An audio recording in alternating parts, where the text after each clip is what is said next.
자, 월요일이죠?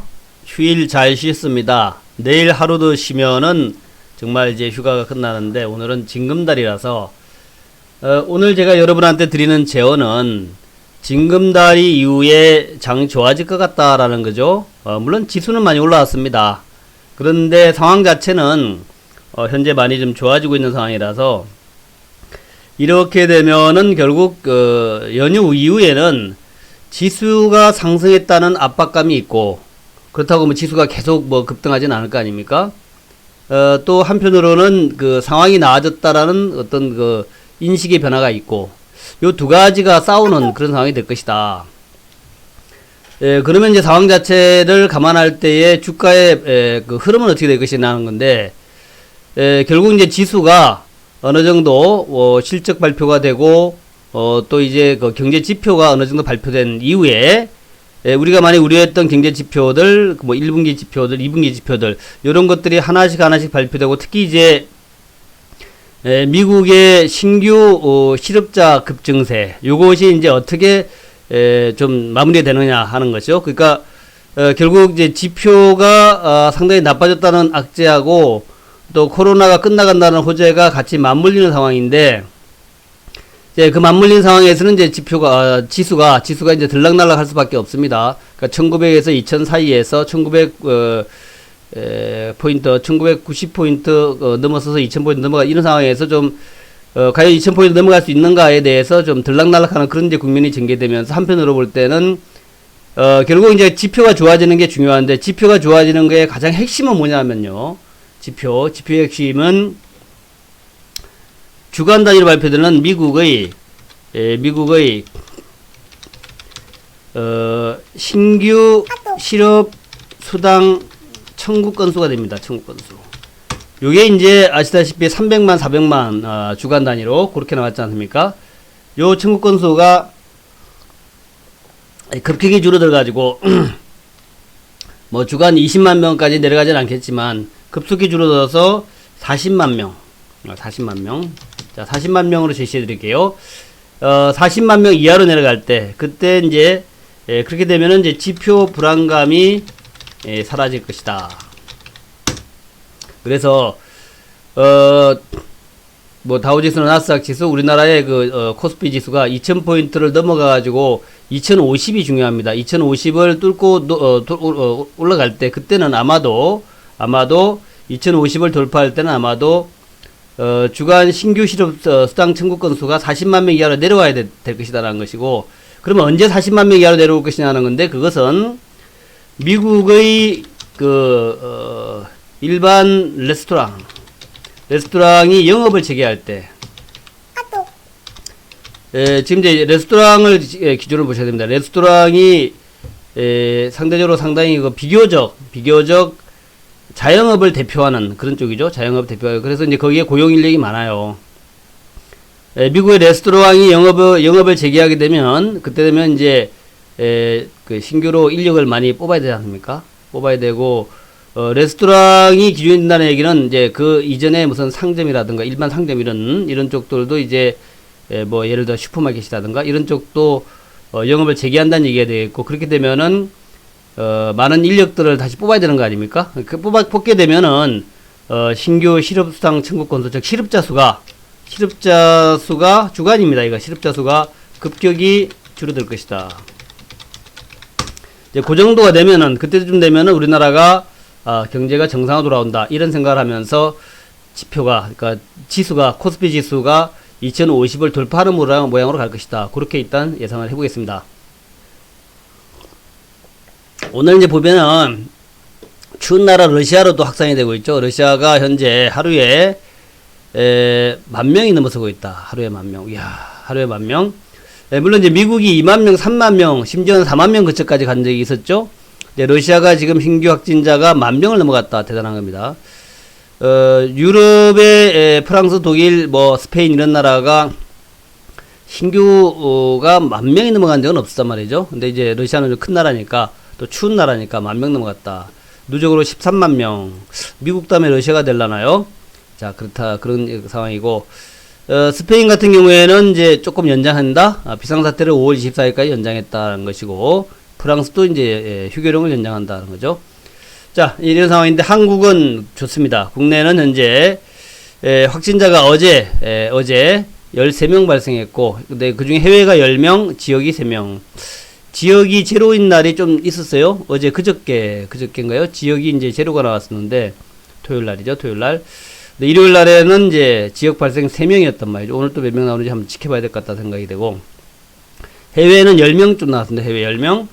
그래서 전체로 13명인데, 지역은 특별한 것이, 지역 3명이 발생했는데 특별한 것이, 대구 지역에서만 발생했어요. 그러니까, 지금 이제 수도권이라든가 다른 지역에서, 또 부산도 걱정 많이 했는데, 대구를 제외하고 다른 쪽은 많이, 약해지고 없어지고 있다. 요걸 이제 우리가 알 수 있다. 대구만 3명 발생했는데, 대구는 워낙 많이 발생했던 지역이니까, 뭐, 잔불이 남아있다? 그렇게 볼 수 있겠죠. 잔불. 우리가 이제, 산불 나고 나면은 잔불이 잔불이 조금씩 피식 불이 나고 있다 이렇게 보여지고, 그런 관점에서 본다면 이제 우리나라는 해외 쪽만 잘 관리한다면, 해외에서 유입된 환자들만 조사 철저히 하고 격리 철저하게 한다면 이제는 마이너스 가지 않나 이렇게 생각이 되고, 마이너스는 아니겠죠. 이제는 이제 제로로 가지 않나 생각이 되고, 근데 다 문제가 되는 것은 그래도 해외 유입을 언제까지 안 할 수는 없죠. 언젠가는 우리가 또 이제 그 해외 유입자에 대해서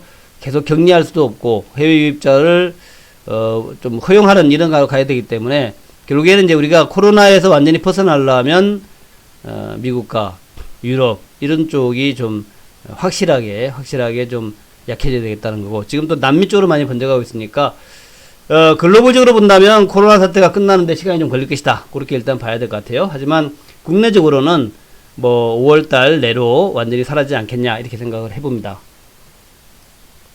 제로를 곧 보게 될 것이다라는 거죠. 제로가 나온 날이 이틀 나왔으니까 지역 감염 제로 곧 나올 것이다. 두 번째는 유가인데요.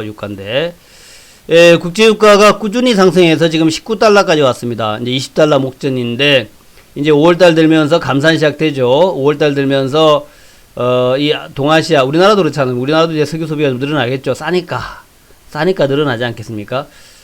기름들 팍팍 떼지 않겠어요. 또 이제 공장 가동되니까, 중국이 공장 가동하면서 기름을 많이 쓸 겁니다. 그래서 국제유가는 슬슬 이제 올라갈 때가 됐고, 게다가 오펙 플러스, 오펙과 러시아가 감산을 하게 되고요. 미국은 지금 많이 공급이 줄어들었다 그래요. 미국이 베이커 휴즈, 원유 정보 업체 베이커 휴즈에 따르면은 지난주에 53개가 줄어들어가지고, 원유 채굴 장비가 지난주에만 53개가 줄어들어서 325개가 됐다면 325개. 이 원유 채굴 장비는 이걸 가동을 멈추면 다시 가동시키는데 조금 비용이 들어가나 봐요. 그래서 되도록이면 가동을 멈추지 않고 생산을 계속 해보려고 그러는데 도저히 못 참아서 이제 또 줄어들었죠. 325개. 작년만 하더라도 800개였는데 800개에서 지금 325개로 줄어들었다는 얘기죠. 이렇게 되면은 미국 내에 WTI의 공급 량 자체가 확 줄어들 수밖에 없다. 뱅크 오브 아메리카 얘기가 글로벌 원유 재고가 4월에 정점이었다. 지금 이제 5월 들으면서 점점 줄어들 수 있고, 각국이 봉쇄에서 지금 빠져나오고 수요는 늘어나고, 그런데 오펙과 러시아의 감산 이런 것이 이루어지기 때문에 아마도 수급이 좋아지면서 유가는 올라가지 않겠냐 이렇게 보는 거예요. 쭉 올라 40달러까지 갈 거라 생각합니다. 저는요. 자, 30달러 넘어가는 때까지 보자고요. 자, 40달러 넘어갈 것이라 보고 30달러를 넘어갈 때가 기름 관련주들, 석유 관련주, 원유 관련주들은 가장 주가가 강한 모습 보이지 않겠나 그렇게 생각합니다. 김정은 위원장은 건재하다 그래요. 수술 같은 거 시술 같은 거 없었다. 참 논란 많았는데 어쨌든 간에 5월 1일 노동절 날에 순천 인비료 준공실에 참석했다. 오늘 아침에 보니까 왼쪽 어디에 점이 있다 이런 거 많은데, 왼쪽 뭐에 점이 있거나 말거나 너무 우리가 김정은 위원장의 건강 상태에 대해서 신경 쓰는 거 아니냐. 죽으면 좀 어때요? 죽으면 죽은 거지 뭘. 그렇잖아요. 저는 김정은 위원장이 죽으면 오히려 남북주에는 더 좋지 않을까 생각합니다. 통일이 보다 급격히 이루어질 수 있다라고 보는 것이죠. 그러면 남북경협주에는 좋다고 보는데, 어쨌든 왈가볼 말은 많은데, 하여튼 오늘은 또 아침에 수술 자국이죠. 수술 자국 점이 보인다 이런 거. 점이야 뭐 다 있는 거 아닌가요? 하여튼 뭐 그렇다. 그래서 하여튼 그렇고요. 다우지수가 지난 주말 내렸어요. 다우지수 내린 이유는 말이죠. 미국과 중국 재충도 우려 때문에 내렸다 그러는데 제가 볼 때는 뭐 별로 걱정할 건 아닙니다. 이게 뭐 미국이 아무리 막 나가도 코로나가 우한 연구소에서 나왔다 이렇게 우길 수는 없는 거죠. 증거 없이. 지금 뭐 좀 막 나가는 그런 상황인데 제가 볼 때는 그것은 결국에는 트럼프한테 마이너스다 생각합니다. 중국의 우한 바이러스 연구소에서 발현됐다라는 이거는 좀 제가 볼 때는 오버한 거 아니냐. 설사 그렇다 하더라도 이런 걸 갖다 공개로 얘기하기는 참 어려운 부분이라는 얘기죠. 그래서 좀 그렇다는 거.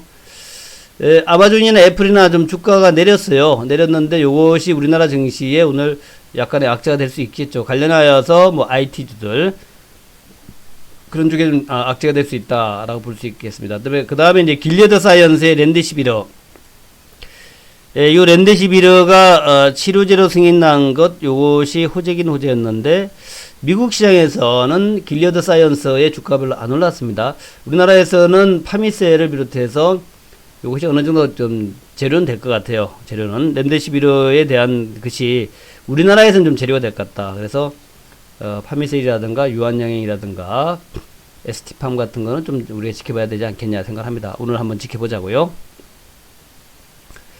그 다음에 이제 코스피 지수는 그랬고, 제가 수급을 안 써놨네. 수급은 좋았죠. 지난 주말에 수급 아주 좋았어요. 그래서 지난 주말 수급 한번 딱 보고 마무리하게 됐습니다. 우리가 지난 주말 수급, 다 아시겠지만 다시 한번 제가 확인시켜 드린다면, 그래요. 수급이, 이게 기관 외국인들 양매수가 들어왔죠. 양매수. 그래서 기관들이 코스피를 갖다가 2,500억을 샀고요. 최근 들어 기관들, 코스피를 많이 삽니다. 5천억, 200억, 2,500억 사고 있어요. 게다가 외국인들도 매수에 들어왔습니다. 외국인이 매수 들어온 것은 참 오랜만이다 생각이 되죠. 2,300억 매수 들어왔는데, 외국인들 4월 17일날 3천억 사고 난 다음에 조용하다가, 4월 29일날, 지난 주말, 그러니까 연휴가 시작되기 전에 2,300억 샀습니다. 걱정돼서 샀겠죠. 걱정돼서. 쇼커버성도 강하고. 그래서 수급은 점차 개선될 것이다 라는 관점이고, 결론 내린다면 첫 번째로 일단 김정은 관련해서 남북경협조 봐야겠죠. 남북경협조 봐야 될 것 같고, 자, 두 번째로 유가 관련해서 정유주, 화학주, 그 다음에 조선주, 건설주 봐야겠죠. 그거 봐야 될 것 같고, 렌데시비러 관련해서 이건 종목별로 봐야겠죠. 판미셀이라든가 유한양행이라든가, 그 다음에 ST팜, 그 정도만 일단 관찰해 보자고요. 그리고 이제 대형주, 낙폭가대주에서 뭐 은행주 봐야겠죠. 은행주. 지난 주말에 증권주도 많이 올랐죠. 증권주. 시장에 워낙 돈이 많이 들어왔다. 증권주, 은행주, 증권주. 그 다음에 건설주도 이제 낙폭가대주로 볼 수 있고, 또 율동성 많은 종목이니까 그런 식으로 해가지고 오늘 보시면 될 것 같습니다. 자, 시간이 좀 짧네요. 요 정도로 해가지고 오늘 여러분들 화이팅 하시기 바라겠고, 우리 회원분들은 곧바로 우리 회원방송 출발하도록 하겠습니다. 감사합니다. 오늘도 화이팅 하시고요. 자, 오늘은 매수하는 날은 아닙니다. 오늘은 매수하는 날이다. 오늘은 징검달이기 때문에 연휴 이후 5월 6일 이후를 노리면서 매수하는 날이다. 마지막 매수기회다. 그렇게 결론 내립니다. 감사합니다.